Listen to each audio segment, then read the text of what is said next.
from year 7, we had this lesson called Beliefs and Values, which was basically like RE and PSHE, is that what it's called? Put together. And there would be a topic every year on healthy relationships. But it wasn't a prioritised topic, I don't think. A lot of the time it was kind of crammed into a couple of lessons. And it wasn't an engaging lesson either. It was more of a, this is on the curriculum, we have to teach this by law or by school policy, and we're going to get through it. But there were a lot of jokes made in those lessons about consent and things that I don't think were shut down quite appropriately. But I think what's really interesting about the CVV report is that it says that children who've perpetrated sexual violence were significantly less likely to say they'd received lessons on consent. So even those lessons that didn't feel completely effective, just them being there and them having that place and then starting the conversation obviously has quite an effect. And, you know, that needs to be the starting place. So it's not just, oh, this is it, we can tick a box, we've done that. It's not just a tokenistic lesson. It's obviously, even if it's not that engaging, it's obviously got something that's providing support. So how do we kind of take that in the right direction? I guess it's kind of the next step. Yeah, I think what you said with PSHE, I think that's probably the only form of education that most people get about healthy relationships, about sex, and other similar topics. But the hardest thing is about PSHE as a subject is that there is no uniform curriculum that all schools must follow, right? So the idea is some schools kind of pick and choose what they want to teach to certain year groups.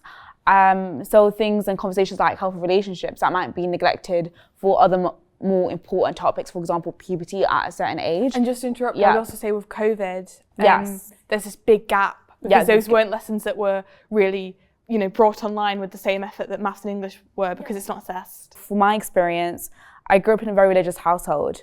So conversations about even just things like, I don't know, like puberty or like healthy relationships, that wasn't commonplace. We never really spoke about it. It was more like, oh, school will teach you when you're year 7, so you're just gonna wait until you get that education. But it was very stigmatized, the household and the community that I grew up in.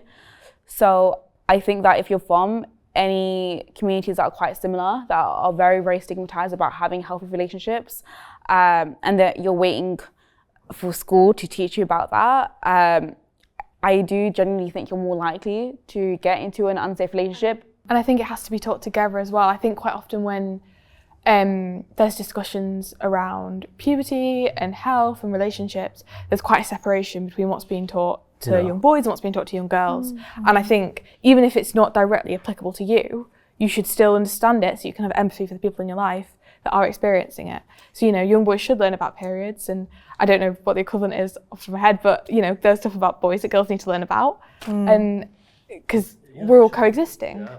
It's like removing the stigma as well and around these certain topics, especially in like those like closed off communities where talking about periods, puberty, I don't know, sex, consent, all of that is not very much talked about. Like having people within those communities speak to the community about these stuff, saying this is not, it's not shameful to talk about this, it's a right to talk about this, it's needed to be talked about, because in future time you never know if you need to know the difference between a healthy relationship and like an unhealthy one, where you going through abuse or not, like knowing the differences and keeping yourself protected essentially.